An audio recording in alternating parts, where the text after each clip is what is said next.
the first 14 years of the life of Chhatrapati Shivaji Maharaj. Deccan in the 17th century was under the Mughals, Nizam Shah and the Adil Shah. They controlled the state through Maratha Sardars. Two such Sardars were Maloji Bhosle and Lakhoji Jadhav. They worked for the Nizam Shah. As per a story, during the function of Holi, Lakhoji remarked in a lighter vein that his daughter Jizabai and Maloji's son Shahaji would make a fine couple. Maloji took this remark seriously and announced publicly that his son was engaged to Lakhoji's daughter. Later, with the rising status of the Bhosle family, Shahaji Bhosle married Jizabai Jadhav. Let us now see who controlled Deccan in 1630. The Mughals had captured North India for almost 100 years now.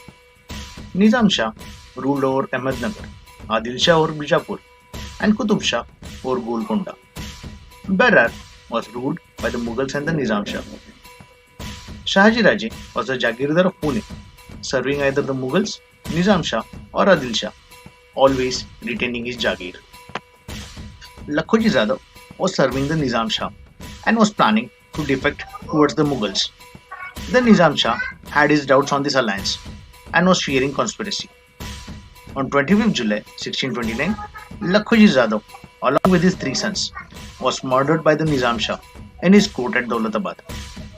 After these incidents, Shahaji Raje defected to the Mughals. Jizabai was at Shivneri Fort, expecting a child. Deccan faced the severe Mahadurg famine in 1630. This lasted for 2 more years. Pune was a warland disputed between the three sultanates. Administration was at loss. People suffered immensely. In these difficult times, Jizabai gave birth to a boy on 19 February 1630 at Shivneri Fort. The fort has a temple of Shivai Devi, after whom the boy was named Shivaji Shahaji Bhosle. Shahaji Raje could see his son for the first time only after a couple of months of his birth. The Nizam Shahi was falling, and as a last resort, Shahaji Raje placed a 10-year-old Murtaza as a titular head and put up a fight. This went on for a couple of years until the Adil Shah and the Mughals signed a treaty to end the Nizam Shahi Sultanate. As per this treaty, Shahaji Raje could retain his Jagir but was not allowed to stay there. He was sent south as an Adil Shahi Sardar. There, he started capturing Mysore, Bangalore, and other regions. He made Bangalore as his capital. Pune Jagir was left with his son Shivaji Raje as the nominal administrator and Dadoji Kondev as the manager. As mentioned earlier, Pune was a war zone and faced a big famine. War-waging enemies had burnt many villages. Most families had moved away in search of food. Villages were empty, law and administration lost. Forests were bursting with wild animals. In such situation, Dadoji Kondev moved to Pune with Shivaji Raje and Jizabai. Dadoji started with the building of a palace for the family, the Lal Mahal, at the confluence of Mula and Mutha river. This was Raje's house for many years to come. During the construction of Lal Mahal, an idol of Lord Ganesh was found. Jizabai ordered the construction of a temple for this idol, the present-day Kasba Ganpati temple of Pune. People heard of work, food, shelter, and started coming back, thus resettling Pune. When Shivaji Raje turned 10, he was considered to be of marriageable age. The Nimbalkars of Fulton were one prominent family. Once Mudhoji Nimbalkar visited Lal Mahal with his daughter. Jizabai asked Mudhoji to marry his daughter to young Raje. Mudhoji agreed. Shivaji Raje got married to Saibai Nimbalkar on 10th May 1640 in Pune. It was one grand ceremony for Pune after a long time. Shahaji Raje was not present for this wedding as he was in Bangalore attending to his duties.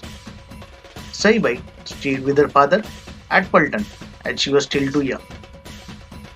Shahaji Raje stayed in Bangalore with his second wife Tukabai Mohite and elder son Sambhaji Bhosle. Dadoji Kondev, Jizabai and Shivaji Raje visited Bangalore approximately in 1642 when Shahaji Raje called upon them for a visit.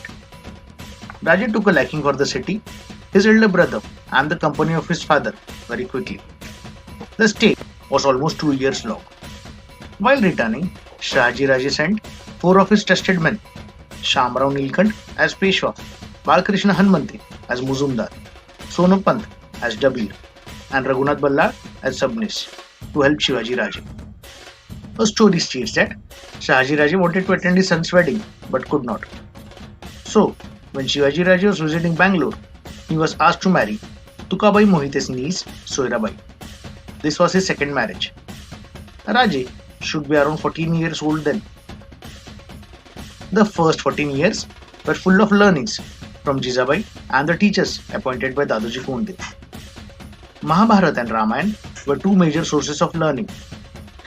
Many splendid virtues were imbibed in Raje, one greatest being respect for women. The next episode in his life explains how Raje commanded respect for women at a very young age. Jai Bhavani, Jai Shivaji.